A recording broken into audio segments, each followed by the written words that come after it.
Bonjour à tous. Bonjour, bonjour, bonjour. Alors, je ne sais pas si je suis en direct, pas en direct. Certainement oui. Je vais aussi, tiens, enregistrer, l'écran. Voilà. J'attends un petit peu parce que j'ai vu que l'autre jour, les 15 premières secondes étaient, pas de très, très bonne qualité. Voilà, je vous ai promis de régulièrement, vous tenir au courant sur Garabandal, puisque je pense qu'il est peut-être un petit peu temps de d'avoir accès, à certains documents, pour la plupart. Que vous dire?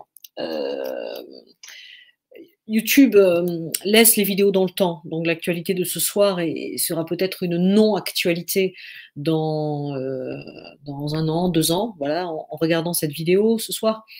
L'actualité est un peu triste, heu, pour une raison très simple, c'est que monsieur Poutine, menace, les pays, notamment européens, en tout cas de l'OTAN, hem, bombe nucléaire, hein, voilà, on va dire les choses telles qu'elles sont. Aussi, moi je me dépêche parce que je sens que le vent tourne. Garabandal, c'est vraiment un appel à la conversion et à la prière. Voilà, c'est ça mon message. Et déjà, je pense qu'à chaque fois que la Vierge apparaît, dans toutes ses apparitions, elle appelle à la conversion, elle appelle à la prière, même à Lourdes. Je pense qu'un des messages principaux de Lourdes, au-delà de l'eau de la source, c'est l'appel à la conversion pour les pécheurs, à l'appel à la prière. Garabandal, c'est exactement la même chose. Elle le fait à Borin, à Banneux en Belgique, où d'ailleurs elle se fait appeler Notre-Dame de la Prière. Elle le fait à Pontemain, elle le fait à chaque fois que la Vierge apparaît, en fait. C'est un appel à la prière et à la conversion. Et à chaque fois qu'elle fait des prédictions, comme à Garabandal, elle explique bien que si on prie, si on se convertit, Dieu se laisse toucher. Voilà. Donc, je voudrais vraiment juste commencer ce petit live par ça, pour ce soir dans ces conditions très compliquées. Vous rappeler que si tous ont pris, chacun à sa façon, moi bien sûr, ma façon c'est celle des catholiques. Euh, il y a peut-être parmi vous des gens qui ne croient pas, qui s'interrogent. Donc priez dans votre religion, priez à votre façon. Le plus important est de prier de manière sincère. Voilà. Je vous appelle à tous à prier vraiment de manière sincère pour faire en sorte que peut-être les événements prennent une autre tournure. Prier ne sert pas à rien. C'est pas parce qu'on est seul dans sa chambre ou dans son salon que ça ne sert à rien. C'est faux. Prier sert. Dieu se laisse toucher. Voilà, ça j'en suis sûre, j'en suis convaincue.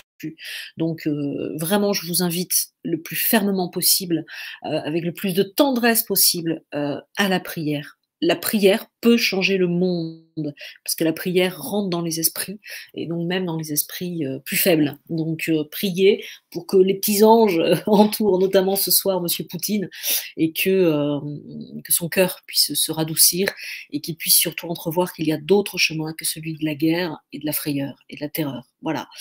Donc, on revient sur Garabandal. Garabandal, c'est donc un appel à la prière, c'est un appel à la conversion. Donc, je ne vais pas tout refaire ce que j'ai dit l'autre jour. En résumé, donc c'est l'épisode 2. J'ai fait un premier épisode que je vous invite à chercher de manière très simple. Il est sur le Média Chrétien, il est sur YouTube. Il vaut mieux commencer dans l'ordre pour comprendre. Tout ce que je vous lis ce soir sont des documents de prêtres, en particulier du père Laffineur, qui était un prêtre qui avait été envoyé par l'évêque de Santander pour enquêter sur Garabandal en Espagne entre 1961 et 1965.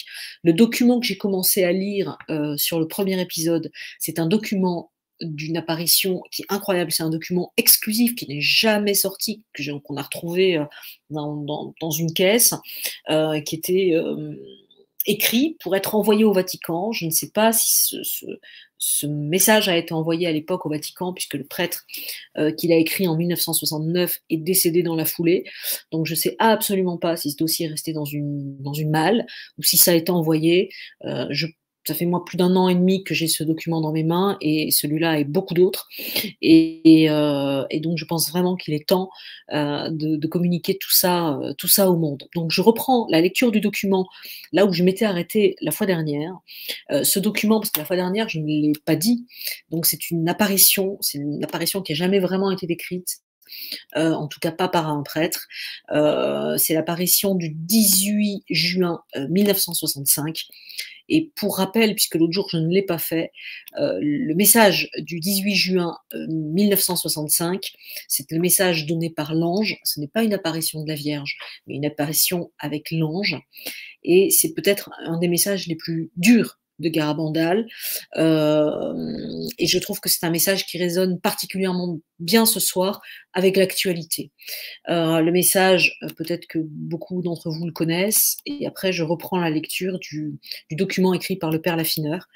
Donc le message dit: comme on n'a pas accompli et comme on n'a pas fait connaître beaucoup au monde mon message du 18 octobre, je veux vous dire que celui-ci est le dernier.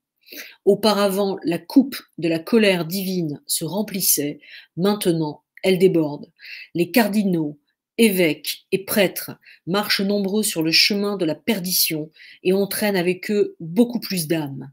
À l'Eucharistie, on donne sans cesse moins d'importance. Vous devez faire les efforts pour éviter la colère de Dieu qui pèse sur vous. Si vous lui demandez pardon avec des âmes sincères, Dieu vous pardonnera. Moi, votre mère, à l'intercession et par l'intermédiaire de Saint Michel, je peux vous dire qu'il faut que vous vous amendiez. Déjà, vous êtes dans les derniers avertissements. Je vous aime beaucoup et je ne veux pas votre condamnation. Priez-nous sincèrement et nous vous exaucerons. Vous devez vous sacrifier davantage, méditer la passion de Jésus. Voilà, donc c'est un message, vous le comprenez, qui est extrêmement important. Il fait référence au message d'octobre, donc c'était un message du 18 octobre 1961 que je vous lis maintenant, parce qu'encore une fois, vous allez voir combien ça résonne par rapport aux événements actuels. Il faut faire beaucoup de sacrifices, beaucoup pénitence, visiter le Saint-Sacrement, mais auparavant, il nous faut être très bons. Et si nous ne le faisons pas, nous viendra un châtiment. La coupe se remplit. Et si nous ne changeons pas, nous viendra un châtiment très grand. Voilà. Donc ça, c'était donc 4 ans auparavant, le 18 octobre 1961. Donc là, j'ai commencé déjà la lecture du comment ça s'est passé le 18 juin 1965.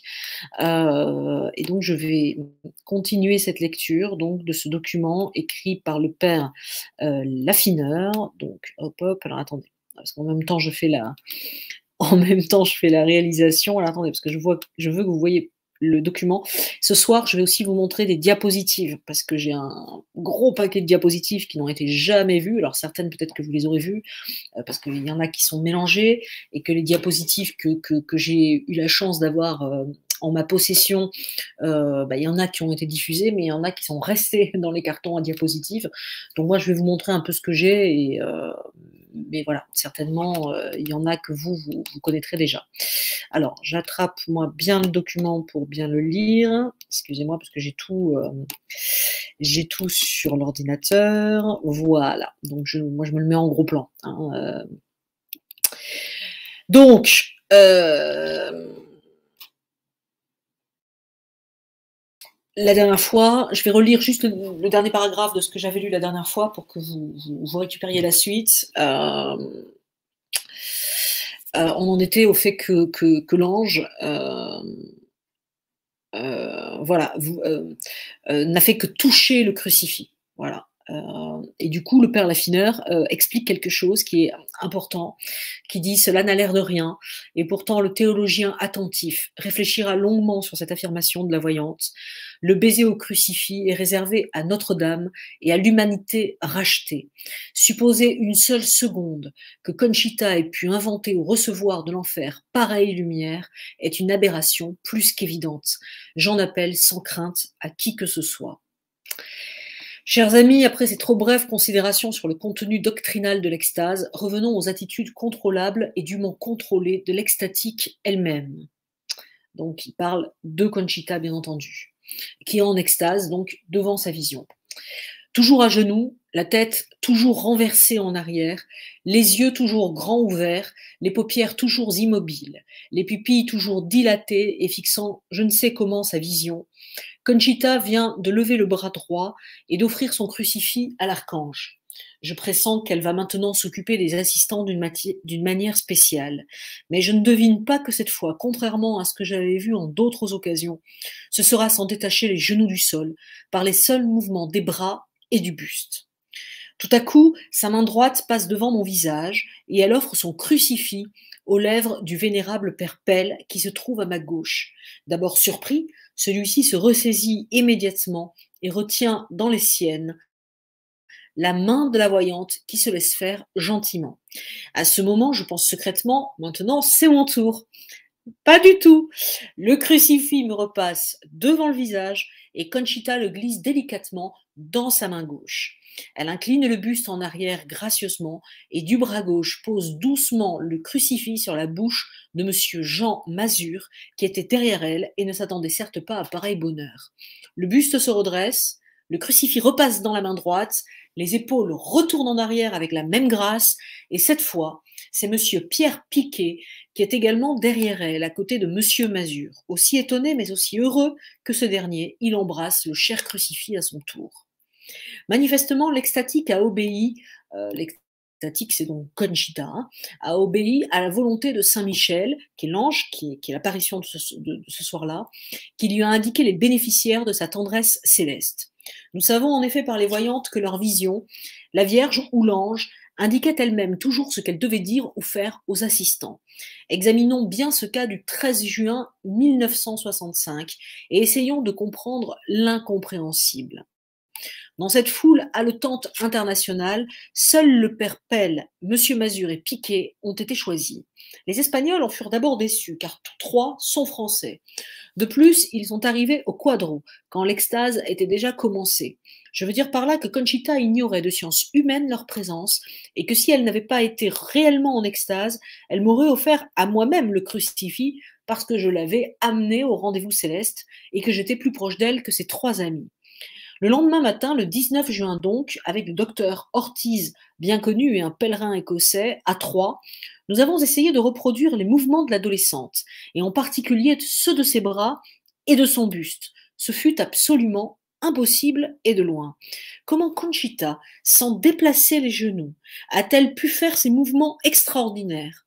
Comment, en fixant sa vision, apparemment située ailleurs que dans la ligne de son regard, la direction du crucifix tendue vers l'archange le prouve, a-t-elle pu atteindre infailliblement les lèvres des trois élus? Pourquoi, quand elle s'est levée, a-t-elle rejoint, toujours en extase, le coin du remblai où personne ne l'avait vu venir à mes pieds pour l'entretien avec l'ange et les baisers au crucifix? Il n'y a pas d'autres explications que le préternaturel divin, et en face de lui, nous sommes comme les hiboux qui fixent le soleil en plein midi. Je viens de l'annoncer, les 13 minutes passées, Conchita se releva sans effort, d'une seule pièce. Je sentis mon cœur bondir dans ma poitrine. Pourquoi? Parce que je crus que ma prière faite à Saint-Michel à 23 heures, adossée seule au mur de l'étable d'Aniceta, allait être exaucée. Agenouillé devant l'archange, peu de visiteurs de cette fameuse nuit avaient pu voir Conchita. Seul avait été satisfait son entourage immédiat et les privilégiés qui avaient eu la sagesse de monter sur les remblais autour d'elle. Restait avec une déception sans nom toute la foule encaquée dans la ruelle et qui d'ailleurs manifestait son mécontentement. Enfin, pensais-je, elle va partir en extase, comme autrefois, monter au pain et en descendre jusqu'à l'église ou ailleurs. Ainsi, tout le monde pourra se rendre compte de l'incroyable réalité. Tout le monde sera heureux de ne pas avoir fait le voyage en vain. Conchita regagna son point de départ, un peu plus haut, en oblique à droite, contre le remblai. Elle était toujours en extase. 3 minutes plus tard, elle se releva une seconde fois. Hélas, hélas, ce ne fut pas pour réaliser mon rêve. L'ange était parti, et elle se retourna en souriant exquisement d'un sourire redevenu naturel. La preuve en fut qu'elle se cacha immédiatement, les yeux des deux mains, pour échapper au flash impitoyable qui maintenant l'aveuglait. Tel est, mesdames et messieurs, ce que notre méthode scientifique livre ce soir comme exemple d'effets extatiques contrôlables par tous et facilement dans lesquels nous avons découvert une partie du contenu doctrinal des apparitions de Garabandal.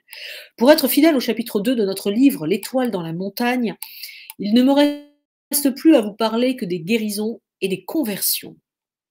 Je me réserve, avec votre autorisation, les chapitres du progrès spirituel, des voyantes et des garabandalistes, des contradictions des 4 adolescentes, pour répondre aux questions qu'il vous conviendra me poser à ce sujet.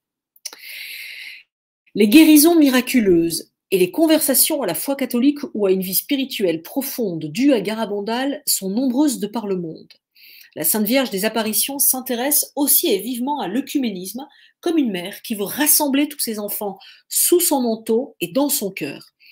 Elle s'occupe avec prédilection du cancer, et si les malades qui mettent leur confiance en elle en utilisant les objets qu'elle a baisés ou qui ont touché à ces objets baisés le savent bien, si elle ne leur obtient pas la guérison demandée, elle les assiste maternellement, allant jusqu'à leur apparaître avant leur mort pour les emporter dans ses bras en paradis.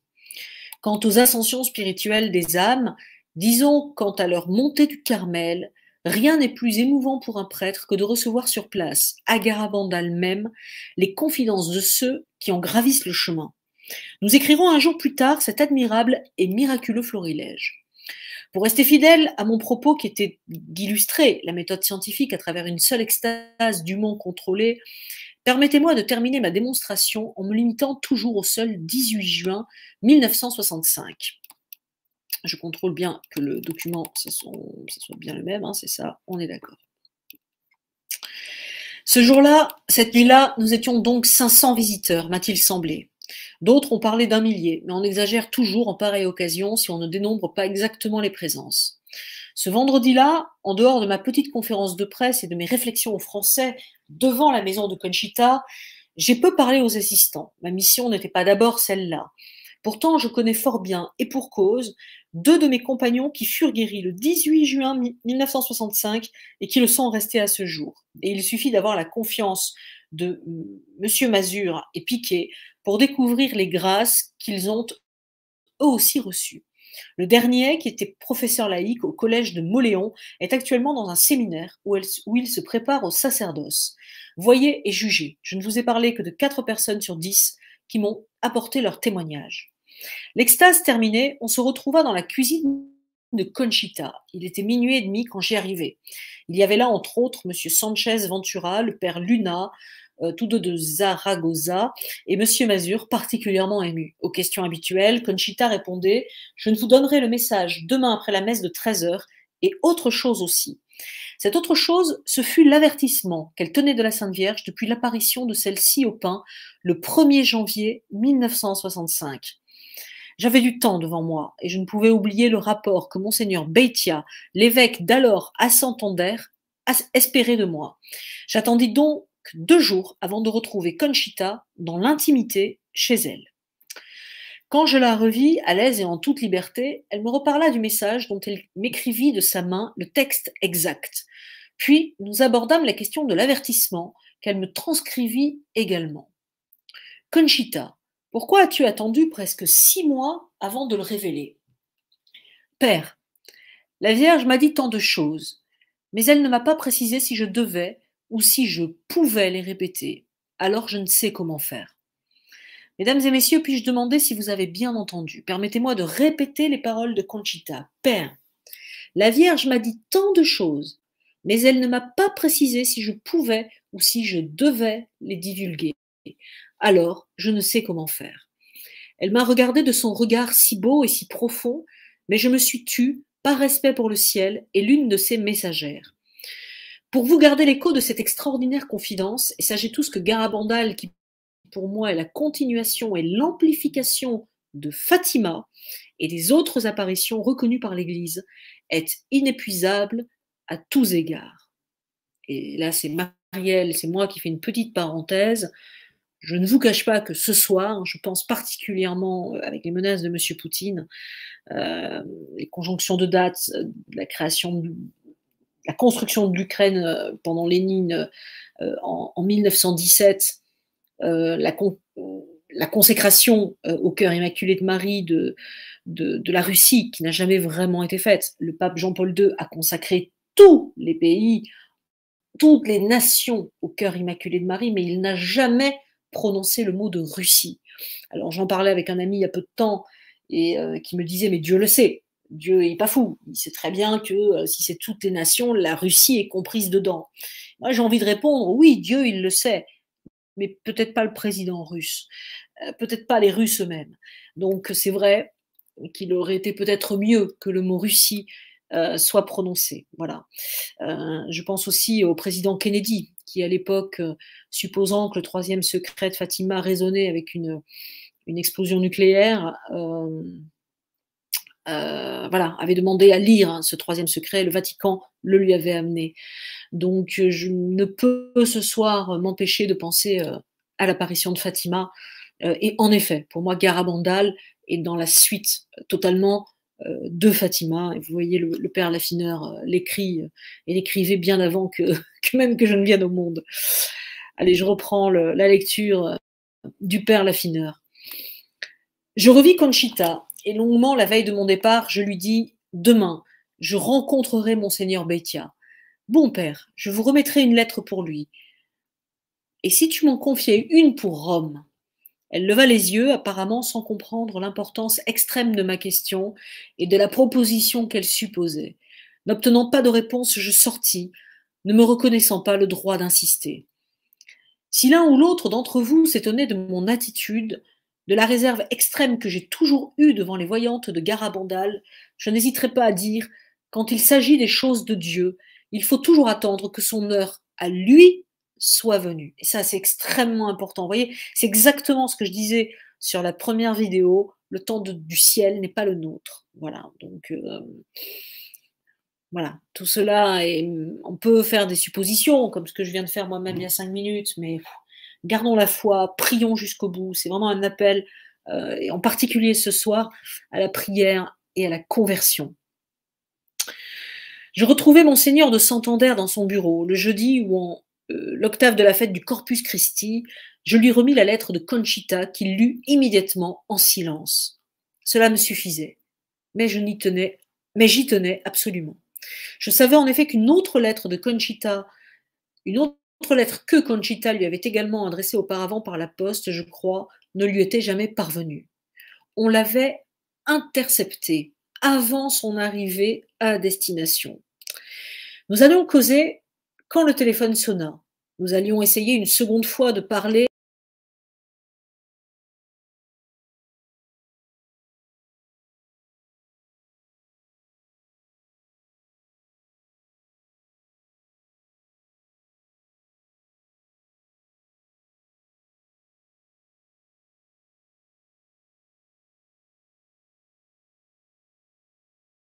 Voilà, je pense qu'on a été coupé. Voilà, hop.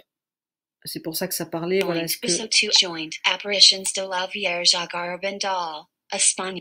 voilà, est-ce que vous m'avez retrouvé? Est-ce que vous m'avez retrouvé?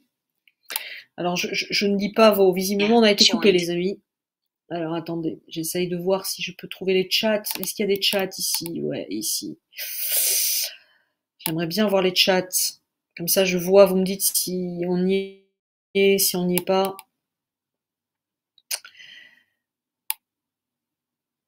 Voilà. Est-ce que dites-moi par chat si vous m'avez retrouvé ou pas. Ça serait vraiment gentil si vous pouviez me le dire. Parce que visiblement on a été interrompu. Voilà. Est-ce que quelqu'un peut me dire par le chat, je vois qu'il y a quand même du monde qui regarde, si on y est ou si on n'y est pas. Sinon je recommencerai une nouvelle vidéo, mais c'est peut-être dommage.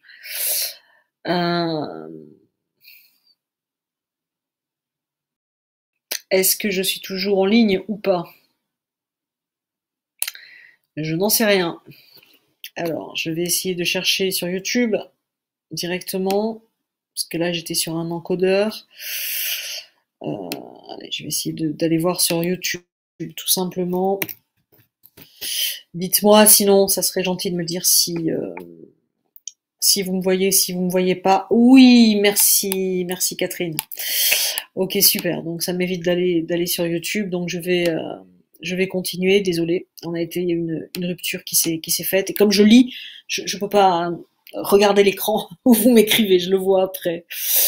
Euh, donc bref, on était au point en fait où on se rend compte que ce prêtre, le père Laffineur, qui était chargé par l'évêque d'aller enquêter sur les apparitions, en fait, est empêché de parler avec l'évêque. À chaque fois qu'il essaye de parler, on lui coupe la parole d'une façon ou d'une autre. Donc, mesdames et messieurs, vous pensez sûrement que je me suis fait des idées, comme on dit familièrement, que j'exagère. Écoutez la suite, car j'en arrive à la conclusion de cette conférence que j'ai voulu délibérément limiter au seul 18 juin 1965, parce qu'à mes yeux, cette journée choisie entre des centaines d'autres suffit à illustrer la méthode scientifique en face de toute apparition vraie. Celui qui frappait à la porte de son évêque n'était autre que le secrétaire, non pas l'évêque, mais de l'évêché, ce qui, en Espagne comme partout, est tout différent.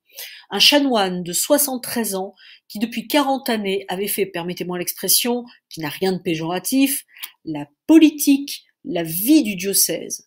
En un certain sens, hiérarchie civile et hiérarchie ecclésiastique se ressemblent. Les chefs passent et les administrations demeurent. Qui affirmera que celles-ci ne sont pas plus puissantes que cela, surtout à Santander qui, en 10 ans, de 1960 à 1970, aura compté 5 évêques.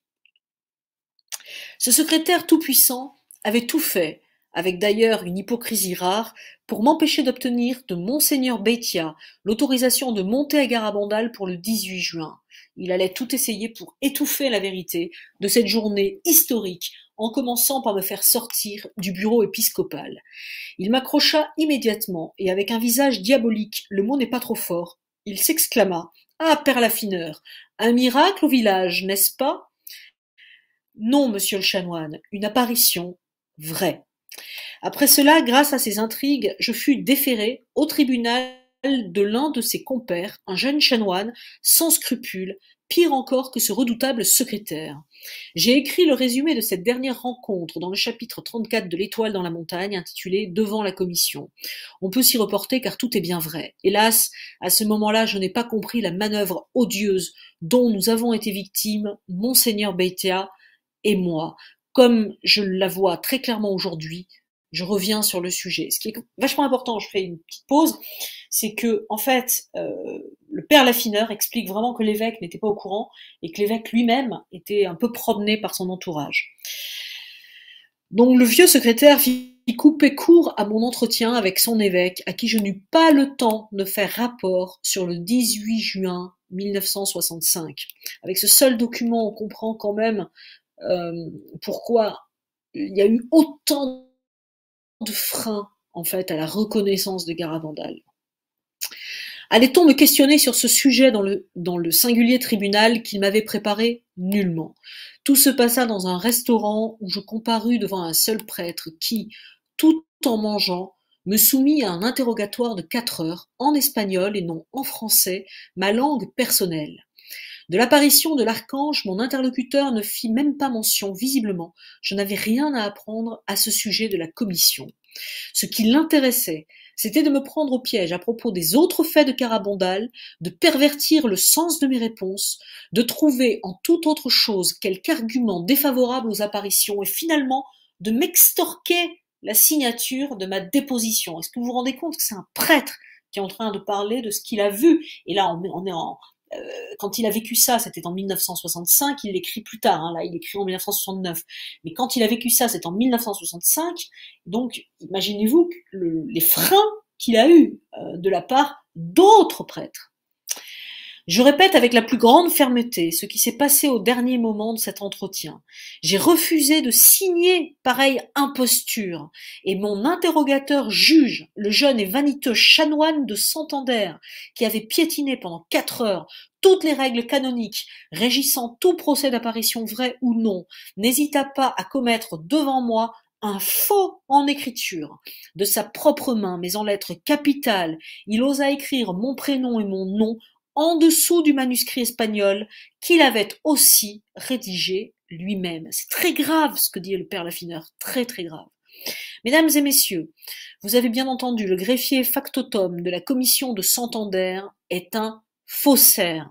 En droit civil, il révèle du code pénal. En droit canonique, c'est pire encore. Si la prison du Saint-Office existait encore, il y serait sûrement enfermé. Vous imaginez ma tête, à moi, Marielle, quand je suis tombée sur ce document juste hallucinant. Et pourquoi aussi j'ai mis un peu de temps à le lire, quoi, voilà. Voilà telle qu'elle fut et telle qu'elle est restée, la curie et la commission de Santander en face de Garabandal. Une seconde chose est maintenant évidente à mes yeux. En me gardant jusqu'à 18h dans le restaurant, on m'avait empêché de revoir Monseigneur Beitia et de remplir auprès de lui la mission qu'il m'avait donnée avant le 18 juin 1965. Aussi on continuait à lui cacher la vérité et on avait gagné le temps nécessaire pour réussir à alerter dans son dos la presse mondiale en lui passant le plus infâme des communiqués. Je m'excuse du vocabulaire que je suis obligé d'employer, mais en revenant sur ce que j'ai vu et entendu à Santander le jeudi 22 juin 1965, je conclus qu'il ne peut être trop sévère. La conduite de la curie et de la commission de Garabandal à l'égard de son évêque a été une infamie. Et voici la confirmation publique irréfutable. Le samedi suivant, deux jours plus tard, je rentrais chez moi à Mars-sur-Allier, une de mes paroisses près de Nevers et de Sainte-Bernadette. Stupéfaction. Déjà, la curie de Santander avait fait son œuvre. Tous les journaux français, oui, tous les journaux français, depuis ceux de Paris jusqu'au quotidien de province, avaient publié un communiqué de l'agence de presse espagnole au service de la soi-disant commission. J'en résume le texte. Des milliers de naïfs se sont retrouvés à Garabandal le 18 juin dernier. Les villageois ont fait des affaires et la limonade a coulé à flot. En vain d'ailleurs, car il ne s'est rien passé. Et là, le père Laffineur, vous devez le voir sur l'écran, plusieurs points d'interrogation. Le lendemain, dimanche, en pleine chair, dans son église voisine de la mienne, mon doyen affirmait la même chose et me condamnait publiquement. Mesdames et messieurs, c'est ainsi, et pas autrement, que pour la honte de notre sainte Église catholique et romaine, des prêtres et des laïcs m'ont appris la vérité sur le 18 juin 1965 et ont écrit sans rougir l'histoire vraie des apparitions de Notre-Dame du Carmel, du Mont Carmel et de Saint-Michel dans le petit village perdu des montagnes cantabriques de Saint-Sébastien de Garabandal. Et donc c'est signé par le père Laffineur. Voilà. Donc ça, c'est quand même un document juste incroyable, hein, comme vous pouvez le voir. Alors, en effet, on peut se dire que le message de l'ange vis-à-vis de certains prêtres, encore une fois, on est bien d'accord, hein, je tape pas du tout sur les prêtres, hein, je pars du principe qu'il faut... les prêtres sont juste incroyables. Il y a des prêtres hallucinants, donc et les 99% des prêtres sont des hommes incroyables. Donc moi je vous invite à prier pour les prêtres. On n'a jamais eu autant besoin des prêtres qu'aujourd'hui. Ça c'est la première chose. Et quand l'ange dit ça, maintenant qu'en 2022 on connaît tous les problèmes de pédophilie dans l'Église, on peut comprendre pourquoi en 1965 l'ange écrit ça, l'ange dit ça, je veux dire.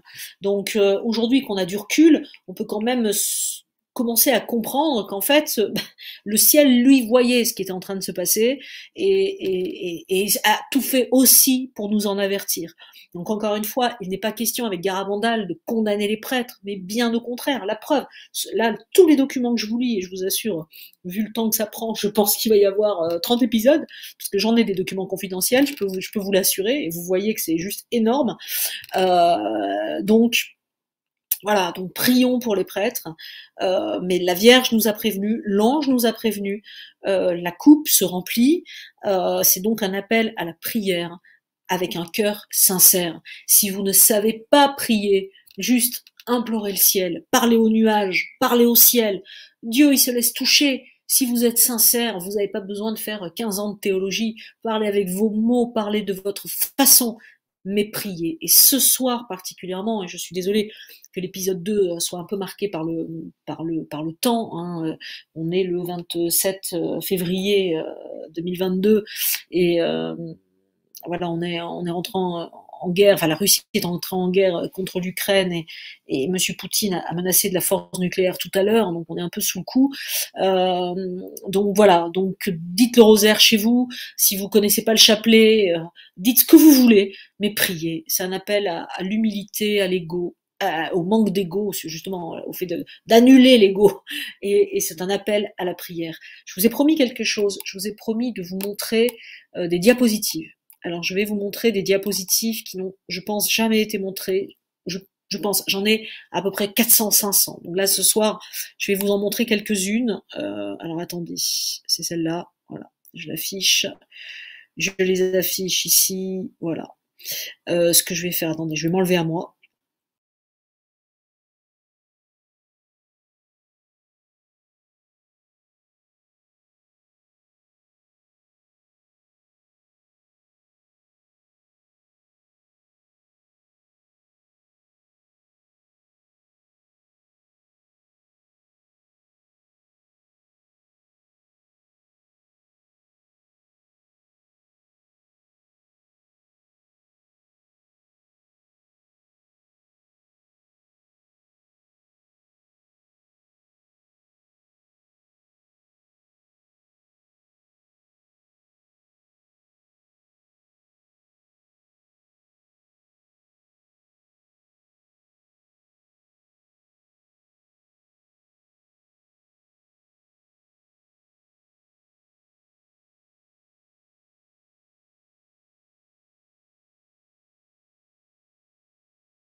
Voilà, tac. Voilà, ici, si vous voyez ma souris, est-ce que vous voyez ma souris? Non, il faut que je me mette là. Voilà. Dites-moi bien, hein, si vous m'entendez toujours, parce que ce soir, visiblement, j'ai des petits soucis de connexion. Voilà, ici, si vous regardez bien, cette photo m'interroge énormément, puisque sur le nombre incroyable de diapos que j'ai récupérés. Attendez, est-ce que c'est cette photo où on voit ma souris? Non, c'est pas celle-là, parce que j'en ai pris 2. Attendez. C'est pas simple avec tous les écrans. Tac, tac, voilà, je crois que c'est celle-là. Voilà. En fait, je l'ai fait sous avec différentes. Voilà, c'est celle-là. Vous voyez ma souris ici. Voilà. Je l'ai fait avec différentes lumières sur toutes les photos que j'ai récupérées, toutes les diapos. Celle-là m'intrigue énormément, donc je l'ai fait tirer sous différentes expositions. Pourquoi? Parce qu'il y a ce voile qui est devant le visage de Marie-Loli, je crois que c'est Marie-Loli, et qui est très bizarre. C'est-à-dire que j'ai pas l'impression que c'est quelque chose, j'ai pas l'impression que c'est un appareil photo. Parce que des fois on voit qu'il y a des problèmes d'objectif ou et je vais vous faire une confidence, je me demande si c'est pas une photo exceptionnelle avec le voile de la Vierge. Voilà, je ne peux pas l'affirmer à 100% bien entendu, je ne le saurai peut-être jamais, mais je m'interroge vraiment puisque même dans les yeux de la petite fille, on voit que la tête serait à peu près là de la Vierge, et donc ça correspondrait plutôt pas mal. Voilà. Et quand il y a des problèmes de pellicule ou de jour qui se met dans la pellicule, ça fait pas du tout ça en fait. Moi, je l'ai sur d'autres diapos, ça fait pas du tout cette impression. Et là, j'ai vraiment l'impression que c'est le voile, un voile en tout cas, qui est sur cette photo. Voilà. Et je l'ai fait. Je l'ai. Merci pour vos messages. Hein. Je vois tous vos messages, ça me touche vraiment beaucoup. Vous voyez, je vous montre l'autre photo. Voilà, où j'ai changé, vous voyez, l'exposition. Là, c'est une exposition qui est plus sombre, et on s'aperçoit qu'il y a quand même un truc qui est super bizarre ici, quoi. Voilà, donc ça, c'est pour moi, c'est une diapo assez incroyable sur toutes les diapos que j'ai. À chaque fois que je vais vous lire un nouveau document, je vous montrerai maintenant des nouvelles diapos, dont je vous assure certaines non. Enfin, moi, je les ai jamais vues, hein, très clairement, et je cherche tout le temps. Hein, voilà. On en est à 43 minutes. Je vais quand même vous lire le début d'un autre document qui est juste incroyable. Voilà, donc je vais l'afficher là. C'est, vous allez comprendre la position en fait du père Laffineur. Je vais vous lire vraiment 5 minutes et on le continuera. C'est par ce document-là que je continuerai la fois prochaine sur Garabandal et le droit canonique. Voilà, et vous allez comprendre l'importance en fait de Garabandal, le fait que c'est voilà, c'est quand même extrêmement sérieux. D'où je me dépêche aussi de vous montrer tous ces documents parce que je veux absolument que vous compreniez l'importance des apparitions de la Vierge. Elle apparaît pas pour rien, cette femme. Elle apparaît pas pour rien. Elle vient pas sur la terre en ce moment juste pour nous dire mes petits enfants que j'aime beaucoup. C'est-à-dire qu'elle nous laisse vraiment des messages qui sont très précis. Et c'est à nous de les entendre et surtout de les respecter, de les diffuser. C'est vraiment ce que j'essaye de faire et que je passe ma vie à faire. Donc je vous invite à faire pareil. Voilà, diffuser ces messages, partager les vidéos. C'est extrêmement important et c'est pas pour moi, je m'en fous de mon nom. Je m'en fiche complètement. Voilà, donc c'est toujours un document écrit par le père Laffineur. Hein. Je veux pas vous dire de bêtises, mais c'est ça. C'est un document, il n'est pas signé là, mais il est signé. C'est un document, voilà, sur l'analyse de Garabandal. C'est donc Garabandal et le droit canonique. Vous allez voir comment c'est important, parce que c'est vraiment la clé qui pourrait débloquer Garabandal et faire que Garabandal devienne une apparition totalement reconnue. Donc diffuser ce document. En cas d'apparition, l'évêque du lieu institue une commission, c'est-à-dire un tribunal, qui opérera selon les règles du droit canonique conformes à la doctrine, à la morale, au droit naturel, et lui remettra son jugement. La première partie, Santander et sa commission. Petit 1. La commission n'a jamais été un tribunal, n'a jamais agi ni jugé comme un tribunal. Jamais ceux qui ont comparu devant elle qu'elle a interrogées, dont elle a collationné les lettres ou les rapports n'ont été astreints à prêter le serment de rigueur. Elle était composée de 2 membres laïcs et de 3 prêtres. Les premiers étaient un neurologue et un médecin anesthésiste. Tout le monde sait maintenant que leur hérédité spirituelle et leur vie religieuse ne les rendaient pas aptes à voir les choses comme de vrais catholiques. Les 3 prêtres furent assez effacés. Ils furent en réalité supplantés par un jeune confrère qui, au titre de greffier peut-on dire, s'arrogea tous les droits. Il se fit à la fois procureur et juge. En réalité, jamais le tribunal n'a siégé comme tribunal, pire que cela, jamais il n'a existé autrement que sur le papier. 3. Le greffier n'a pas procédé selon la doctrine, la morale, ni le droit. Il professait que de nos jours il ne peut plus être question de parler d'apparition. Il exigeait d'en avoir lui-même l'évidence, alors qu'en pareille matière, l'évidence n'existe que pour les voyants et que les autres doivent s'en tenir au motif de crédibilité. Jamais il n'a interrogé ni les voyantes, ni leurs familles, ni les témoins qu'il savait favorables aux apparitions. Or, parmi ceux-ci, comme le prouve le livre capital qui vient de paraître en Espagne, Dios en la sombra, Dieu mis à l'ombre, écrit par le remarquable théologien originaire de Santander, le chanoine Parot. Or, parmi ceux-ci, disons-nous, il y avait des médecins plus nombreux, mieux informés et plus compétents que ceux de la commission, des théologiens plus nombreux et de plus grande valeur que lui-même et ceux de la commission. Et je fais juste un aparté, j'ai tout un document que je vous lirai peut-être la prochaine fois, enfin dans un des épisodes qui suit, des rapports médicaux de Garabandal. Voilà.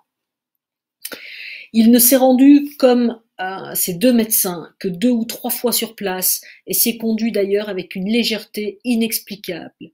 À notre connaissance, il n'a fait qu'une exception à ce que nous venons de dire plus haut. Il a interrogé l'un de nous, voici comment. Petit A, tout s'est passé dans un restaurant pendant le déjeuner. B, pas de serment évidemment. C, en espagnol et non en français. D, toutes les questions étaient orientées de manière à obtenir des arguments favorables à la thèse de l'interrogateur. E, quand les réponses lui paraissaient le permettre, il en changeait le sens pour renforcer sa position. F, avec une impertinence rare, il essaya d'enfermer le témoin dans le canon 1399 pour le mettre mal à l'aise, pensait-il, dans sa conscience sacerdotale.